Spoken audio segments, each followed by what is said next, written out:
Okay.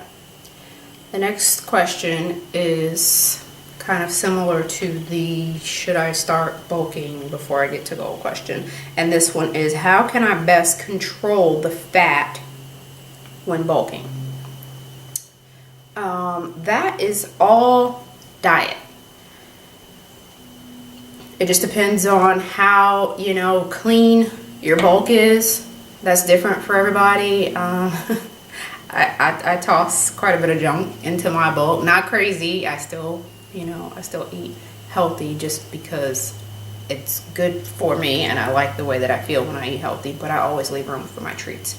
So you could leave a little less room for your treats. And like I said, when we discuss bulking, we are not talking about eating 500, 600, 800 calories above maintenance. We are talking about a very controlled amount of calories. You are in complete control. So the fat is controlled because, like for me, I shoot for a 1 to 2 pound gain per month. Max. That's my max. So I typically, I don't want to gain more than half a pound per week. And that's because I know that if I gain more than that, it's probably not muscle. Women can't gain that much muscle.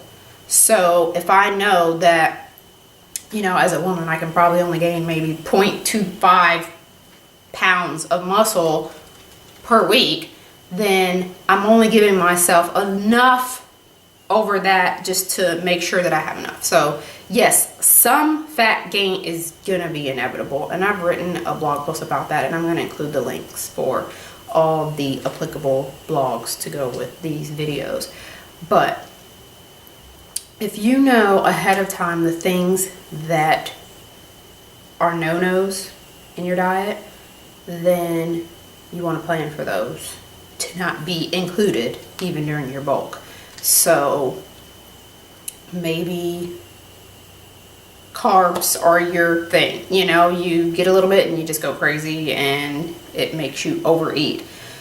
That will be the only thing that would cause you to gain more fat than necessary, is overeating. But if you are lifting the way that you should be lifting in order to build the muscle and eating in a way that produces muscle gain, that encourages muscle gain, then you should not gain that much fat. So say if, okay, and these are just numbers that I'm throwing out there, not necessarily,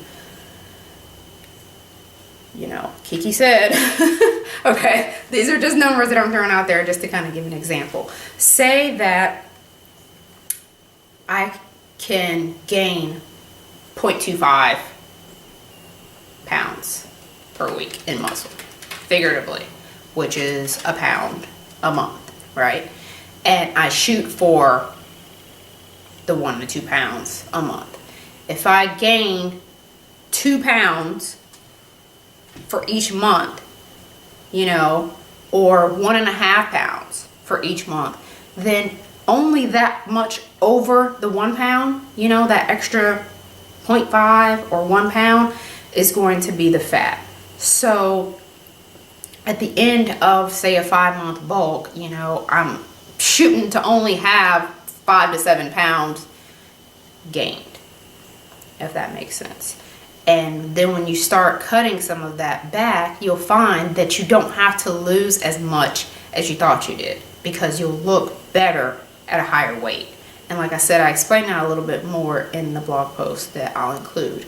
So it's not so much, you can't let the scale dictate it. You watch it to make sure that you're on target. But if you are hitting whatever the macros are that you have set for yourself, if they're the same macros that you can lose with, then typically you can gain with them a good gain, a good muscular gain.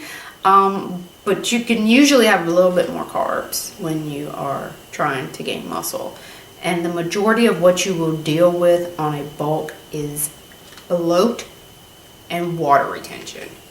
It's not necessarily fat. You will gain some minuscule amounts of fat that cannot be avoided, but bloat and water weight will be your arch enemies. But if you know that ahead of time and you are prepared for it, you just kind of push through it, because typically, from my experience and with clients, you know, you may feel like by the end of your bloat, you're like, oh my goodness, I cannot do this anymore. I can't believe how fat I am, how much I've gained, blah, blah. You know, you got all the mind games going on. And then like 2 weeks into your cut, it's gone. You are like back into your old jeans again. Are you like super cut? Not yet. You still have to go through the cutting process, but that water weight, that retention that's getting so high because you're lifting so heavy and eating more and your body's digesting more food, all that uncomfortability that you felt like, oh, this is just so ridiculous, is gone in a couple weeks. So it's just kind of one of those things that it's a mind game. And if you're not there mentally, I don't recommend it, because you have to be stronger than what that scale tells you. You have to be stronger than what your genes are telling you. You have to be stronger than even what you see in the mirror sometimes. It is really, really scary to just trust that what lies beneath is, you know, for the greater good. So I know that might not be much of a help, but basically the cleaner your bulk, the less fat you're going to put on. So I hope that helps you.